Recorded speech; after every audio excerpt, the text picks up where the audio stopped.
YouTube, how's it going? It's Raj here from London, and today I'm going to talk to you about a company called By Kilian. I've got some of their samples recently, so I thought I'd just give you my opinion on a few of their fragrances. Before I kind of go into all of that, just a few words about the company itself.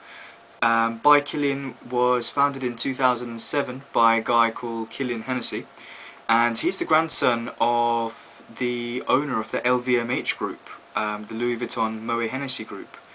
So I guess he had a great chance to go into the cognac industry, but he decided to go into perfumery. And he's worked for a few different companies out there, the likes of Dior and Paco Rabanne, but Kilian Hennessy decided to go his own way and set up his own fragrance house. And the reason for that is because he became, in his own words, disillusioned with the perfume industry. He didn't like the constraints that were placed on him in terms of the time and the quality of the product. He didn't like the idea that you had to bang out a perfume in a short amount of time, and he wasn't really working with the best quality ingredients. So he decided to go it alone and set up his own company. And so he did, and it's kind of at the expensive side of things. It's definitely in the luxury fragrance. It's a niche fragrance, basically. So how did I sort of become aware of the fragrance? Well, about maybe a year ago, or maybe 9 months ago or so, I was reading a newspaper article in City A.M, which is a London-based newspaper, and it's quite good actually. It's kind of distributed in the financial area of London, and it has quite a good lifestyle section, which often focuses on kind of higher end stuff, and when it comes to perfumery they like to focus on the niche side of things as well. So I read a little article about By Kilian and got rave reviews, but I was kind of put off by the company a little bit because I heard the names of the perfumes, things like names like Straight to Heaven and Liaison Dangereuse, and I just kind of thought, I just don't really like the names. So maybe not the best thing to do, probably a bad move on my part, because I missed out on amazing fragrances up until now, and yeah, that kind of taught me a lesson. I shouldn't really judge a book by its cover. Just because it has a bad name doesn't necessarily mean I should ignore it. I still don't necessarily like the names today, but after sampling some of the fragrances, I wish I kind of had sampled them, months ago or years ago when the fragrance actually came out, because they are superb. So the selection of fragrances, it's quite interesting what he's done in the company, is that he's broken them down into two parts, or two chapters, or two pieces of artwork, because he does see them as fragrance being as art. So the first collection is the L'œuvre noire, which means black masterpiece. I think I've heard one translation as black masterpiece, and that's broken down into several fragrances, and there's everything in there. You've got male, female and unisex fragrances. And you've also got the Arabian Nights collection, which, to be honest, which is based around sort of the oud accord note, and kind of incensey, very earthy, very heady, dense scents. Now, I didn't buy any samples of that, because I do like oud in moderation. It's something I've got into recently. I quite like. I recently tried Yves Saint Laurent's M7 Oud Absolu, the kind of heritage version, which I think is slightly reformulated, and I really like that. So I quite like oud and Royal Oud by what's the name? Oh, I've completely forgotten the name now. It's completely gone. Creed, yeah. So I've tried Royal Oud and M7, and they're quite nice, but I don't like that sort of fragrance, which is quite popular with a lot of Middle Eastern people. The sort of oud scent, I find it a little bit too strong for my liking, so I didn't buy any of the samples, but I got some from the L'œuvre noire collection. And I got 6 in total, and of all the 6, I liked 5 of them. One of them I think was called Love or something, which was a very, very floral scent, and I just did not like it at all. It had sort of jasmine, and I just wasn't a fan. It's a more of a feminine scent, I believe. So the ones I did like were Straight to Heaven, which I have got on now. I can't remember which hand. Is it here? Yeah, it's on here. And I've got Cruel Intentions on as well. I've also tried A Taste of Heaven and Back to Black, which are really good. I mean, Back to Black is superb. I've recently been getting into tobacco scented fragrances, and you know, before I didn't really think that tobacco could work well. You know, you associate tobacco with the burning smell of smoke, but tobacco in perfumery is different because they're using tobacco leaves which aren't burnt. It's just the oil from tobacco leaves. So, you know, don't think of like cigarettes and all that sort of thing. Think of like a fine Cuban cigar or a good quality Virginia tobacco, which really go into the scents. So I had tried Tobacco Vanille by Tom Ford, which I think is a superb fragrance. Lasts forever, doesn't seem to end, so that's pretty good. What else have I tried? I tried Chergui by Serge Lutens. That's a lovely tobacco scent in there. And what else? I tried a company called Alt Innsbruck. I think that's how you say it. They're an Austrian company, and they've come out with a fragrance which is combining Virginia tobacco with a sort of minty, I got a minty camphory menthol scent, which is pretty good. So that's what Back to Black is, and it also has comparisons actually to Tobacco Vanille because it has a nice honey dry down, which I think could be a sort of deal breaker for some people, because the honey scent to some people might get a little bit cloying. It has the potential to do that, but I think it's an incredible fragrance. So those are the kind of two notes I got there. In A Taste to Heaven, I got a strong absinthe smell, which I was quite surprised. I quite like that actually, to be honest. That was really good, and it wasn't too overpowering. I've drunk absinthe, and not exactly my favourite drink.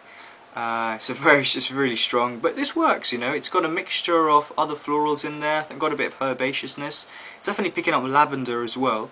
So it was a nice blend, and I really liked it. So you know, those were actually the two fragrances I tried originally, and I was like, wow, these are really unique fragrances, exquisitely blended, and I never smelt anything like it before.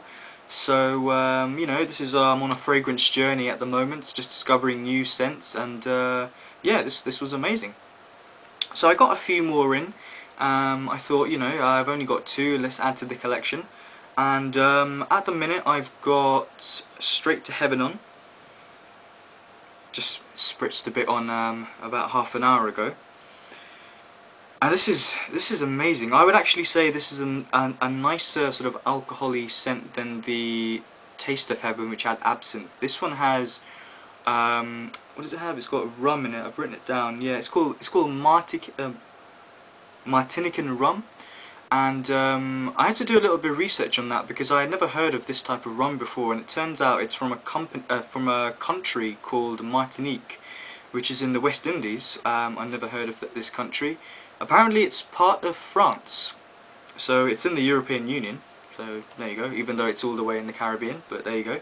And over there they're known for their production of rum, and they use, you know, the sugarcane that they use and the conditions in the country mean that they come out with a superb blend of rum, and that rum scent is incredibly smooth. It's a very sophisticated scent. It's a very sort of, you could almost, you know, you could just imagine yourself in the garden. It's maybe a cool summer evening. You're in the shade. You're kicking back with a cigar or something, with a nice glass of rum. Or it could be in the winter time. You know, you could be inside, snowing outside, you're in the warmth, you got the fire, the log fire going on, and you got a nice glass of rum, and you're just enjoying that for the evening. That's kind of like, that's the vibe I get from here. And it's not really a scent that sort of dominates, to be honest. You're now starting to see a bit of musk come through as well, which is quite interesting. And it's nothing too overpowering. You know, I've smelt again, similar to tobacco, it's musk is a kind of scent. I've just recently been, just found a few fragrances which contain musk, like Edition de Parfum, Musk Ravageur for Duke Miles, which is on the strong side. It's very musky, very strong, quite dense. Le Labo's Labdanum 18 comes to mind as well. But this is much more agreeable, much more bearable to an extent, and it's got an ingredient called white musk. So maybe white musk, maybe the concentration is less, or maybe white musk, I don't know what exactly it is, but maybe it's less stronger than your other musky fragrances, which can be very, very strong. So that's kind of what I'm getting here. Really great scent. These are a couple of top notes, or sort of the notes I'm picking up anyway. So let's go on to the next one. Switch over to the left hand side, where we've got a bit of Cruel Intentions going on here. Off the top I'm getting, it's a kind of like an orangey scent, but it's very faint as well. I mean, citrus, it's not exactly a strong scent, and it's kind of being immediately sort of dominated by, it's like I'm getting a sandalwood. I mean, I did read the note breakdown before I sampled these, and there's a lot of ingredients going on, a lot of notes in there as well, but the one I'm picking up really from here is sandalwood, and potentially Indian sandalwood. I don't have too much experience of sandalwood, but I know that you've got Indian sandalwood, you've got Australian sandalwood, which I smelt, and that's kind of a more sawdusty DIY store sort of scent. Quite nice, but I think Indian sandalwood is a much more smoother, sweeter scent. I think that's what I'm getting here. And sandalwood actually in India is regulated to have quotas on the production. I think it's because it's becoming a little bit extinct. Population of the trees are sort of dwindling, so the Indian government put a control on that, and that bumps up the cost, but then you are getting a really fantastic smell here. And as that orangey, citrusy top note sort of like starts to die down, it's taken over by the sandalwood, and you're also getting, I don't know what it is, maybe it's a very smoky scent, so it could be a combination of different things. When I think smoky, I think like an incense, maybe a vetiver, I don't know. I mean, there's quite a lot of fragrances in there. I can't remember the breakdown which I read yesterday, but yeah, it's definitely a smokiness in there, and I really like this actually. I've been really impressed by Kilian fragrances so far. Are really standing out to me. They're extremely well done. You can tell that these fragrances have taken, in some occasions, a couple of years to make. I was watching an interview on YouTube, and Mr. Hennessy was saying that some of these fragrances took him a year, 14 months, 2 years. Time well spent, I'd say, because these are superb creations. And immediately, and this is, I bought 6 fragrances, and I loved 5 of them. And I've kind of made a short list of about 4, and of that 4 I would say 3 I will probably buy at some point, not necessarily all together, but definitely I will think about, probably if I had to rate it, I would say Back to Black is my favourite. I really enjoy that tobacco and honey scent. Straight to Heaven, you know what, Straight to Heaven might just have to be promoted to number 1. I'm not sure, maybe it's a tie. This alcohol, this rum scent, I've never experienced alcohol or rum or that sort of accord in a fragrance before, until I tried Straight to Heaven, which has that Martinican rum and also the absinthe in Taste of Heaven. So very, very boozy affair going on there. So I like that. I think that would appeal to a lot of guys out there, probably leaning towards the masculine side, but I think so far of all the fragrances I've tried here, I think they could all be easily worn by women. Why not? If you're daring enough, you're not just want to go with your florals, and you want to venture onto the dark side of things. Why not? Why not? Go for it. So yeah, I've been really impressed by Kilian. These are just my sort of initial impressions. I've tried Back to Black and Taste of Heaven a little bit more extensively, and Cruel Intentions and Straight to Heaven I've just spritzed on a couple of times. and I've been really impressed, and yeah, excellent. What I'm going to do is I'm going to post a link to, I mentioned earlier that I discovered By Kilian originally about 9 months ago roughly in a newspaper called City A.M. I'll post the article on there because I found the link on their website.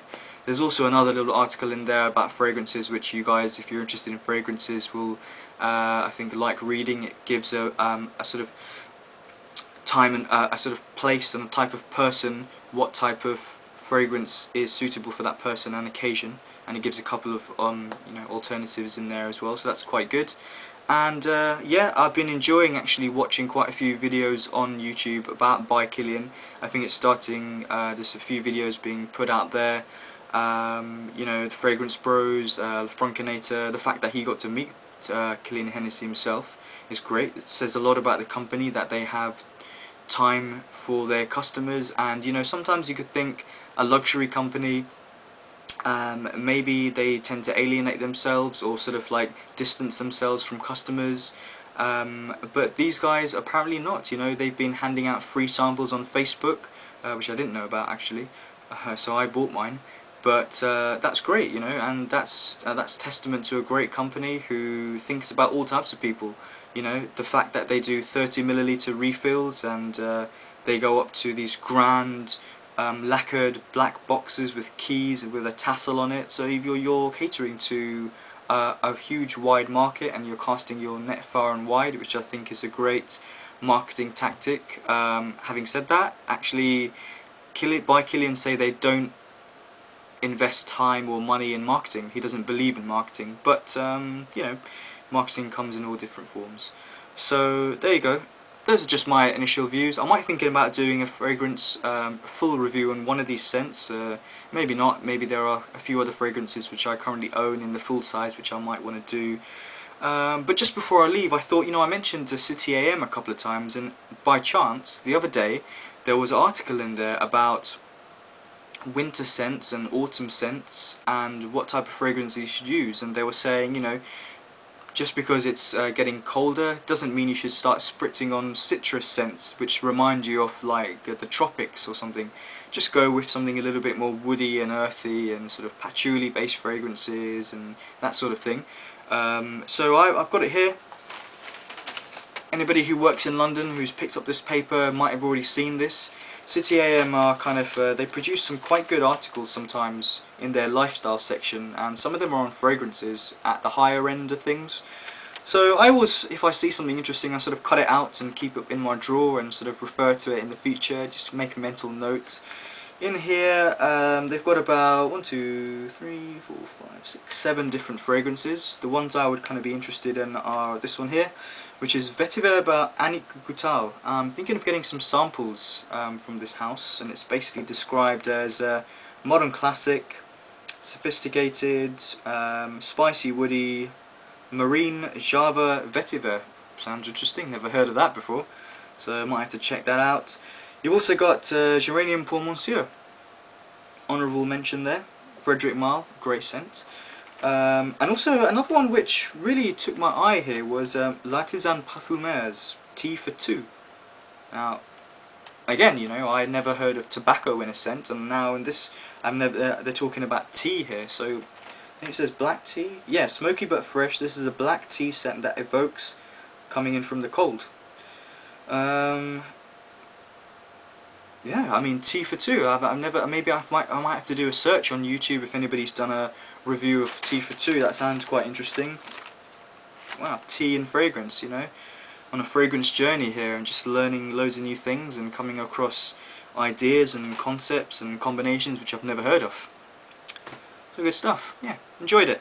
Thanks for watching. I've kind of put out a few videos now and got a few subscribers under my belt, so thanks guys, really appreciate that. I've kind of been looking at other channels as well and subscribing to other people and just kind of enjoying the ride really. So yeah, thanks for watching and see you next time. Bye.